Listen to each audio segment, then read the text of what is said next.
बिस्मिल्लाहिर्रहमानिर्रहीम। मुअज़्ज़िज़ नाज़रीन, अस्सलामु अलैकुम। मेरा नाम अदनान है और अपने यूट्यूब चैनल पर आपको खुशामदीद कहता हूँ और उम्मीद करता हूँ कि आप सब लोग खुश और खैर आफियत से होंगे। नाज़रीन, अल्लाह रब्बुल इज़्ज़त ने औरत की तख्लीक मिट्टी से क्यों नहीं की? औरत को मर्द की पसली से ही क्यों पैदा किया गया? क्या मर्द की एक पसली औरत से कम होती है? साइंस इस बारे में क्या कहती है और अल्लाह रब्बुल इज़्ज़त ने क्या इरशाद फरमाया? यही हमारी आज की वीडियो का मौजू होगा और आज हम आपको औरत की तख्लीक की ईमान अफरोज़ हकीकत बताएंगे। मगर वीडियो में आगे बढ़ने से पहले अगर आप हमारे चैनल पर नए हैं तो बराए मेहरबानी हमारे चैनल को सब्सक्राइब करें, जहां आपको बिलखसूस इस्लामिक हिस्ट्री और दुनिया भर की मुनफरिद मालूमात पर मबनी वीडियोज़ मिलती रहेंगी। नाज़रीन, कुरान मजीद फुरकान हमीद में इरशाद बारी ताला है, वलक़द ख़लक़नल इंसान मिन सलसालिम मिन हमीम मस्नून, यकीनन हमने इंसान को काली और सड़ी हुई खनखनाती मिट्टी से पैदा फरमाया।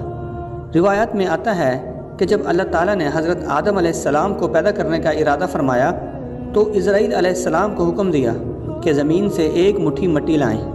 हुक्म खुदाबंदी के मुताबिक इज़राइल अलैहिस्सलाम ने आसमान से उतरकर ज़मीन से एक मुट्ठी मिट्टी उठाई तो पूरे रोए ज़मीन की ऊपरी परत छिलके की मानंद उतरकर आपकी मुट्ठी में आ गई, जिसमें 60 रंगों और मुख्तलिफ़ कैफियतों वाली मट्टियाँ थीं, यानी सफ़ेद व स्याह, सुर्ख व जर्द रंगों वाली और नरम व सख्त, शीरीं व तल्ख, नमकीन व फीकी वगैरह कैफियतों वाली मिट्टी शामिल थी।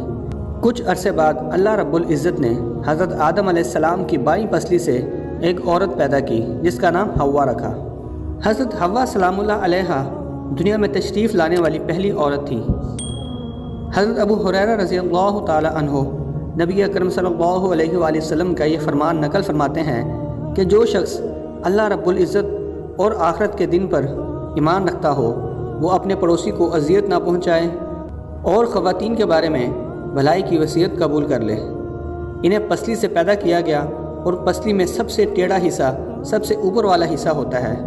अगर तुम इसे सीधा करने की कोशिश करोगे तो तुम इसे तोड़ दोगे और अगर इसको इसके हाल पर रहने दोगे तो वो टेढ़ी ही रहेगी। लिहाजा ख़वातीन के बारे में भलाई की वसीयत कबूल करो।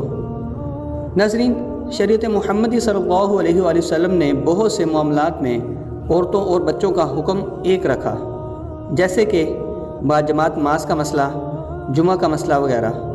तो शायद इसमें भी इस बात की तरफ इशारा है कि औरतों के साथ बच्चों की तरह नरमी का रवैया अख्तियार करना चाहिए।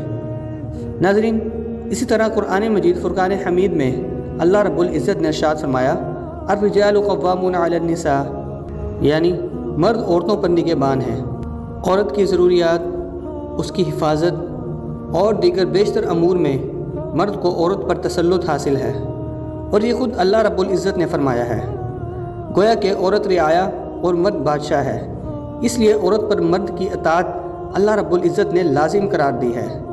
इससे एक बात ये वाज़ह होती है कि मियाँ बीवी के हकूक़ एक जैसे नहीं बल्कि मर्द के हकूक़ औरत से ज़्यादा हैं और ऐसा होना औरत के साथ नाइंसाफ़ी या जुल्म नहीं है बल्कि ऐन इंसाफ और हिकमत के तकाज़े के ऐन मुताबिक है। नाज़रीन, उलमा कराम ने इस नुक्ते पर बहस की है कि हर इंसान मिट्टी से बनता है या इंसान अव्वल हज़रत आदम अलैहिस्सलाम मिट्टी से बने हैं। राज्य बात यह है कि पहले इंसान मिट्टी से बने हैं और बाकी इंसानों के बारे में मिट्टी से बना हुआ इसलिए कहा जाता है कि मिट्टी से ही ग़ज़ाएँ खाकर नुत्फ़ा बनता है जो कि इंसान की तख्लीक का बाइस बनता है। इस हवाले से सूरह ताहा की आयत मिन्हा ख़लक़नाकुम व फ़ीहा नुईदुकुम व मिन्हा नुख़रिजुकुम तारतन उख़रा के तहत बाद मुफ़स्सिरीन ने यह मौक़िफ़ इख्तियार किया है कि इंसान को अल्लाह रब्बुल इज़्ज़त ने मिट्टी से पैदा किया।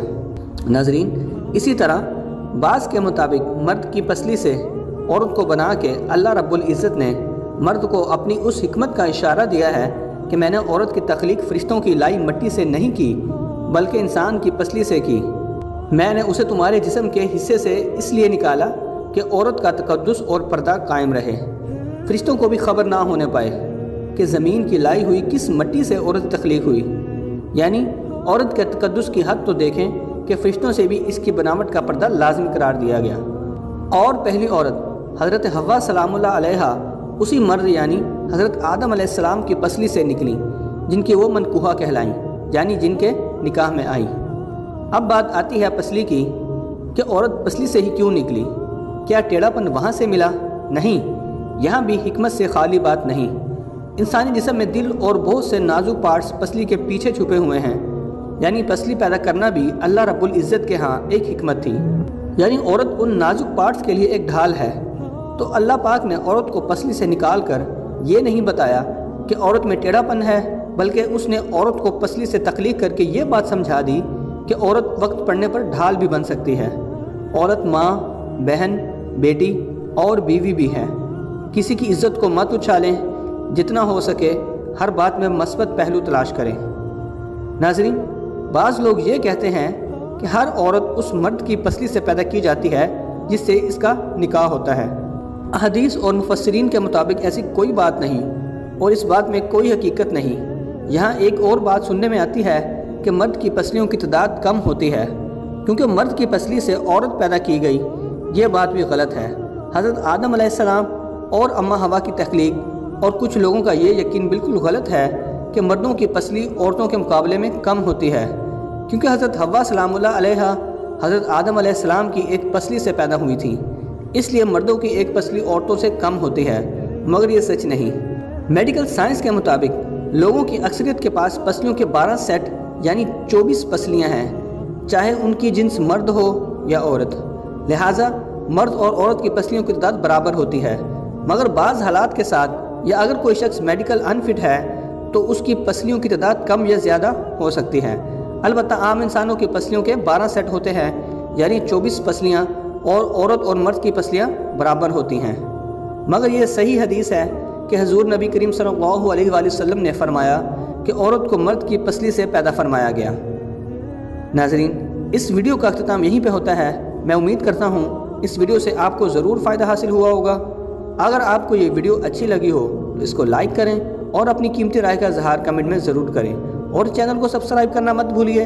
اپنا بہت سارا خیال رکھیے۔ ملتے ہیں اگلی ویڈیو میں، تب تک اللہ حافظ۔